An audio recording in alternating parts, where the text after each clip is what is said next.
پیارے بچوں السلام علیکم۔ امید ہے کہ رب کریم کے کرم سے آپ لوگ بخیریت ہوں گے۔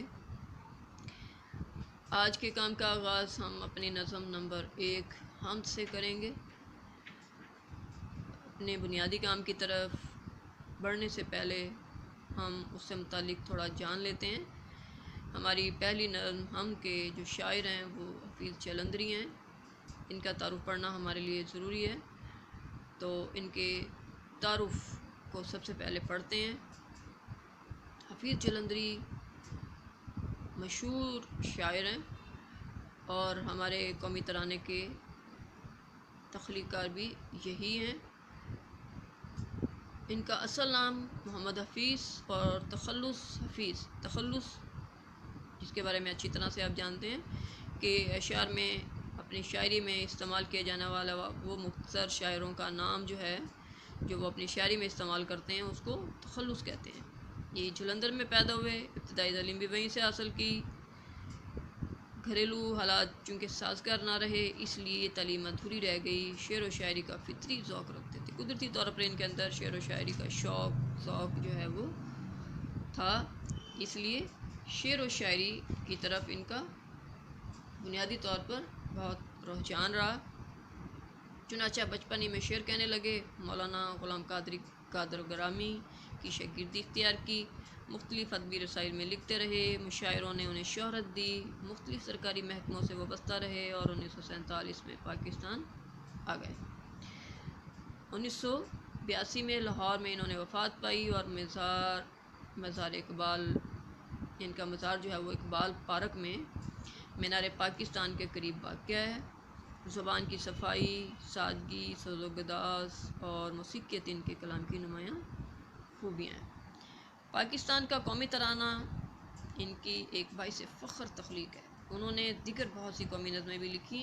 حفیظ جلندری ایک عبدالکلام شاعر تھے۔ انہوں نے مختلف اصناف سخن، مثنوی، گیت، غزل اور غزل وغیرہ میں طب آزمائی کی کوشش کی۔ شاہ نامہ اسلام ان کی ایک قابل قدر تخلیق ہے۔ یہ اردو کی قومی، ملی اور رزمیہ شاعری میں عمدہ اضافہ ہے۔ ان کی چند تصانیف یہ ہیں: تلخابہ شیریں، سوز و ساز، حفیظ کے گیت، حفیظ کی نظمیں، چونٹی نامہ۔ تعارف میں سے مختصر سوالات جو ہم کریں گے وہ ہوگا ان کا سن پیدائش اور وفات، حفیظ جلندری کا اصل نام کیا تھا، کس تخلص کو اپنی شاعری میں استعمال کرتے تھے، کہاں پیدا ہوئے، ابتدائی تعلیم کہاں سے حاصل کی، اور اس کے ساتھ ساتھ پاکستان کب آئے، وفات کہاں پائی اور ان کا مزار کہاں واقع ہے۔ اس کے ساتھ ہمارے قومی ترانے کے تخلیق کار کون ہیں اور ان کی قابل قدر تخلیق کا نام بتائیں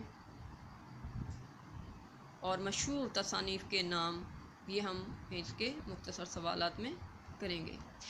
اسی کام کو مزید آگے لے کر چلتے ہیں اور اپنی نظم نمبر 1 حمد کی طرف بڑھتے ہیں۔ نظم نمبر 1 حمد جو ہے، حمد کے بارے میں تو آپ بہت اچھی طرح سے جانتے ہیں، آپ کو بہت اچھی طرح سے پتہ ہے کہ حمد اس نظم کو کہتے ہیں جس میں اللہ تعالیٰ کی تعریف، ثنا، بڑائی بیان کی جائے۔ تو رب کریم کی بڑائی اور ثنا جس نظم میں بیان کی جائے اس کو حمد کہتے ہیں۔ اس کا پہلا شعر ہم پڑھ رہے ہیں۔ کون رکھتا ہے ہواؤں کو سدا پابائے رکھا، پھول کو تقسیم خوشبو کا ہنر دیتا ہے کون۔ پہلا شعر ہمارا ہے: اسی نے ایک حرف کن سے پیدا کر دیا عالم، اسی نے ایک حرف کن سے پیدا کر دیا عالم، کشاکش کی صدائے ہاہو سے بھر دیا عالم۔ کن ہو جا، عالم دنیا، کشاکش چہل پہل، صدا آواز، ہاہو شور شرابہ۔ تو شاعر حفیظ جلندری بہت خوبصورت انداز میں رب کریم کی حمد و ثنا بیان کرتے ہوئے کہتے ہیں کہ تمام تعریفیں، تمام خوبیاں، تمام بڑائیاں رب کریم کے لیے ہیں، اللہ تعالیٰ کے لیے ہیں، جس کی شان بہت عرفہ والا ہے، جو بہت خوبیوں والا ہے، بڑا ذیشان ہے،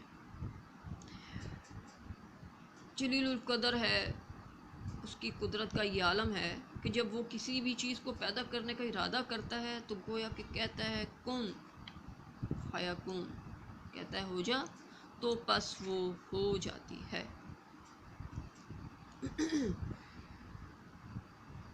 جب وہ کسی چیز کو بنانے کا ارادہ کرتا ہے تو اس کے لیے لفظ کن کہتا ہے اور وہ چیز وجود پا جاتی ہے۔ قرآن پاک میں اللہ تعالیٰ نے یہ فرمایا۔ دوسرے مصرع میں شاعر اپنی مزید بات کو آگے بڑھاتے ہوئے عرض کرتا ہے کہ خالق کائنات کے ایک لفظ کن کا کمال یہ ہے کہ کائنات کے رنگ، نور، رونق، خوبصورتی، گہما گہمی، چاند، سورج، ستارے، چہل پہل، ہر طرف انسان، حیوان، چرند پرند، مختلف جو ہے وہ مخلوق، مختلف چیزیں، بے شمار اللہ تعالیٰ کی جو ہے وہ تخلیق کی گئی چیزیں جو ہیں وہ دنیا میں بھر گئی ہیں، پھیلی ہوئی ہیں، جن کی رونق، جن کی چہل پہل، جن کے شور شرابے سے دنیا بھری پڑی ہے، ہر طرف ہاؤ ہو کا عالم ہے۔ زمین کو رونقیں بخشیں تیرے ہی نور نے مولا، فلک کی گہما گہمی بھی ہے تیرے نور کے دم سے۔ اصل میں شاعر اللہ تعالیٰ کی عظمت اور بڑائی بیان کر رہا ہے کہ اللہ کی ذات اس کائنات میں سب سے بڑی ہے، سب سے اعلیٰ، ارفع، سب سے ذیشان۔ پوری کائنات میں اس کے مقابلے کا، اس کی برابری کا کوئی بھی نہیں ہے۔ دنیا کی ساری چمک دمک، رنگینی، رنگا رنگی، خوبصورتی، ہر چیز اس کے دم سے ہے، اس کی وجہ سے ہے، اور اس کے لیے اسے کچھ زیادہ محنت نہیں کرنی پڑتی، اس کے لیے اسے کوئی زیادہ کام نہیں کرنا پڑتا، کوشش نہیں کرنی پڑتی، ایک ذرہ برابر بھی نہیں۔ وہ بس کہتا ہے ہو جا تو بس وہ ہو جاتی ہے، اور دنیا میں یہ چہل پہل۔ شعر نمبر 2 ہے، نظام آسمانی ہے اسی کی حکمرانی سے، بہار جاودانی ہے اسی کی باغبانی سے۔ معنی دیکھیں، نظام، سلسلہ، نظام آسمانی، آسمان کا جتنا بھی سلسلہ ہے، جتنا بھی کام، جتنی بھی حکومت، حکمرانی، بادشاہی، جاودانی، ہمیشہ کے لیے جو چیز ہے، باغبانی، نگہبانی، کسی چیز کی دیکھ بھال کرنا، باغ کی دیکھ بھال کرنے والا۔ تو شاعر اس شعر میں کہتا ہے کہ اس کائنات کا واحد خالق اور مالک اللہ تعالیٰ ہے، رب کریم کی وہ ذات ہے جس کی حکمرانی تمام کائنات پر چھائی ہوئی ہے، اور اس دنیا کی ہمیشہ رہنے والی بہار، اس دنیا کی ہمیشہ رہنے والی رونق جو ہے وہ بھی، اس کا بھی اصل مالک، اصل دیکھ بھال کرنے والا، نگرانی کرنے والا کون ہے؟ اللہ تعالیٰ ہے۔ شاعر حفیظ جلندری رب کائنات کی حمد و ثنا بیان کرتے ہوئے کہتے ہیں کہ اس تشریح طلب شعر میں وہ اس طرح سے عرض کرتے ہیں کہ آسمانی نظام جو ستاروں، چاند، سورج، ان تمام چیزوں پر مشتمل ہے، اس پر کس کا کنٹرول ہے، کس کی حکومت ہے؟ اللہ تعالیٰ کی حکومت ہے۔ جیسا کہ اللہ تعالیٰ فرماتا ہے کہ نہ سورج کو مجال ہے کہ چاند کو جا پکڑے، اور نہ چاند میں یہ ہمت ہے کہ سورج کو جا پکڑے، یہ سب ایک دائرے میں تیر رہے ہیں۔ قرآن پاک سے یہ آیت کا ترجمہ لیا گیا ہے۔ یہ کائنات اللہ تعالیٰ کی تخلیق کردہ ہے، اس نے کائنات میں اس طرح ترتیب رکھی کہ کہیں ذرا بھر بھی اونچ نیچ نظر نہیں آتی، کوئی بھی چیز اس اپنے دائرے سے باہر نہیں نکلتی، ہر چیز اپنے دائرے میں کام کر رہی ہے۔ جب سے دنیا بنی ہے تب سے آج تک، قیامت تک، یہ ایسے ہی کام کرتی رہے گی۔ کسی بھی چیز کو ذرا برابر بھی طاقت اور ہمت نہیں ہے کہ وہ اپنی جگہ سے آگے پیچھے ہو، اپنے کام میں کوتاہی کرے۔ ان سب پر اللہ تعالیٰ کی حکومت ہے، اللہ تعالیٰ کی نگرانی ہے۔ اس کائنات میں جس طرف بھی دیکھیں ہر چیز گواہی دے گی کہ زمین اور آسمان کا نظام چلانے والا کون ہے؟ اللہ تعالیٰ ہے، اللہ تعالیٰ کی ذات ہے۔ چاند میں کہکشاں پھولوں میں، چاند میں کہکشاں پھولوں میں تو اس کی نشانیاں دیکھوں۔ دوسرے مصرعے میں شاعر کہتا ہے کہ اللہ ہی ہے جس نے اس باغ، اس دنیا میں لازوال بہار رکھی ہوئی ہے۔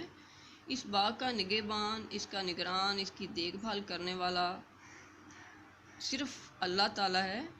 کلام پاک میں ارشاد باری تعالیٰ ہے، تمام تعریفیں اللہ کے لیے ہیں جو تمام کائنات کا اکیلا رب ہے۔ شاعر اپنے خاص انداز میں اللہ تعالیٰ کو خراج تحسین بیان کرتے ہوئے کہتا ہے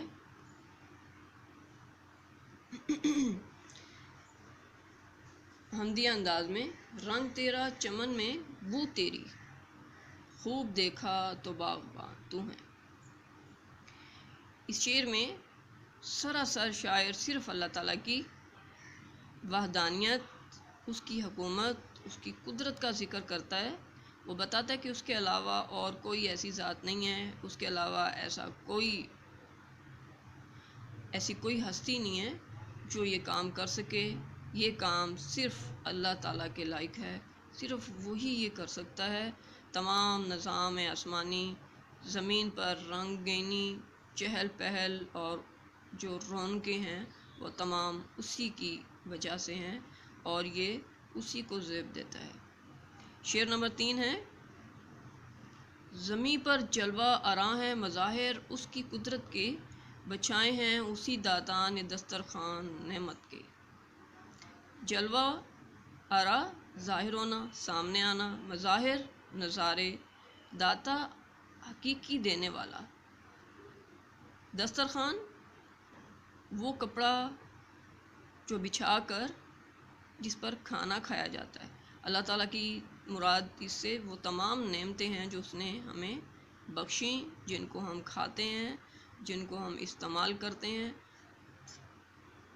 اور جن سے ہم لطف اٹھاتے ہیں، وہ تمام نعمتیں اللہ تعالیٰ کی اس میں شامل ہیں۔ شاعر اس شعر میں خالق کائنات کی حمد و ثنا بیان کرتے ہوئے کہتے ہیں، تشریح طلب شعر کے پہلے مصرعے میں وہ عرض کرتے ہیں کہ ہمیں اللہ تعالیٰ کی قدرت کی جتنی بھی نشانیاں نظر آتی ہیں، جتنے بھی جلوے، جتنے بھی علامتیں، جتنی بھی چیزیں جو ہیں وہ دکھائی دیتی ہیں یا جن کے بارے میں ہم قیاس کر سکتے ہیں، جیسے کہ اللہ تعالیٰ نے فرمایا قرآن پاک میں، خود اللہ تعالیٰ نے فرمایا ہے کہ ہم نے زمین پر ایسے جانور بنائے، ان میں سے کچھ پیٹ کے بل رینگتے ہیں، کچھ 4 ٹانگوں پر چلتے ہیں، کچھ ایسے جو 2 ٹانگوں پر چلتے ہیں، ان سب میں تمہارے لیے نشانیاں ہیں۔ جیسا کہ شاعر کہتا ہے، ذرے ذرے سے عیاں ہونے کے بعد آج تک راز حقیقت راز ہے۔ ابھی بھی وہ کہتے ہیں کہ بہت ساری ایسی چیزیں ہیں، اللہ تعالیٰ نے دنیا میں لگ بھگ 18,000 کے قریب مخلوقات کو تخلیق کیا، جس میں سے انسان ایک مخلوق ہے۔ جیسے درخت دوسری مخلوق ہے۔ اب درختوں کی بے شمار اقسام ہیں، تو وہ اقسام الگ سے ہیں۔ جیسے پرندے ایک مخلوق ہے، لیکن پرندوں کے اندر بے شمار اقسام ہیں،